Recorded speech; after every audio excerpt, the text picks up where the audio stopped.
মহান স্বাধীনতা জাতীয় দিবস উপলক্ষে মুক্তিযুদ্ধে আত্মোৎসর্গকারী বীর শহীদদের স্মৃতির প্রতি গভীর শ্রদ্ধা নিবেদন করেছেন রাষ্ট্রপতি মোহাম্মদ শাহাবুদ্দিন ও প্রধানমন্ত্রী তারেক রহমান। পুষ্পস্তবক অর্পণ শেষে রাষ্ট্রপতি ও প্রধানমন্ত্রী শহীদদের স্মৃতির প্রতি শ্রদ্ধা জানিয়ে কিছুক্ষণ নীরবে দাঁড়িয়ে থাকেন। এরপর শহীদ রাষ্ট্রপতি জিয়াউর রহমান ও সাবেক প্রধানমন্ত্রী খালেদা জিয়ার সমাধিস্থলে শ্রদ্ধা জানিয়েছেন বিএনপি চেয়ারম্যান ও প্রধানমন্ত্রী তারেক রহমান। আব্দুল আহাদের প্রতিবেদনে বিস্তারিত।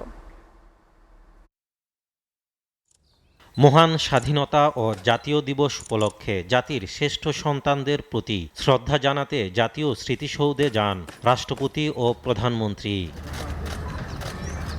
সূর্যোদয়ের প্রথম প্রহরে পুষ্পস্তবক অর্পণের মাধ্যমে শহীদদের প্রতি শ্রদ্ধা জানান রাষ্ট্রপতি ও প্রধানমন্ত্রী।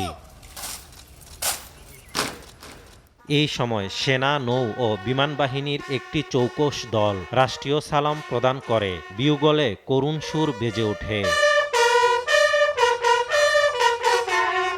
পরে নেতাকর্মীদের সাথে নিয়ে দলের পক্ষ থেকে আবারও শ্রদ্ধা জানান প্রধানমন্ত্রী ও বিএনপি প্রধান।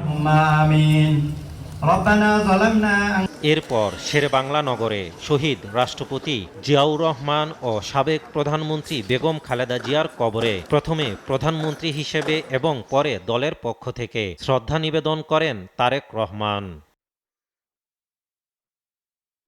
সেখানে সাংবাদিকদের সাথে কথা বলেন দলের মহাসচিব ও স্থানীয় সরকার মন্ত্রী মির্জা ফখরুল ইসলাম আলমগীর। বর্তমান সরকার সুখী সমৃদ্ধ দেশ গড়বে বলেও আশাবাদ জানান তিনি।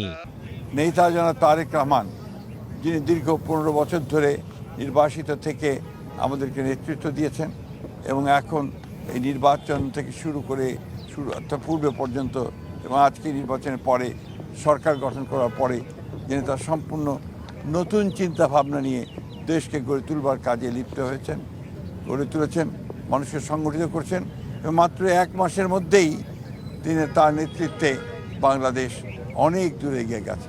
দেশের মানুষ এবার ফ্যাসিস্ট মুক্ত পরিবেশে স্বাধীনতা দিবস পালন করছে বলেও মন্তব্য করেন বিএনপি মহাসচিব। আজকে সম্পূর্ণ একটু ভিন্ন প্রেক্ষাপটে আমরা এই স্বাধীনতা দিবস আজকে উদযাপন করতে চলেছি। আব্দুল আহাদ, এসটিভি, ঢাকা।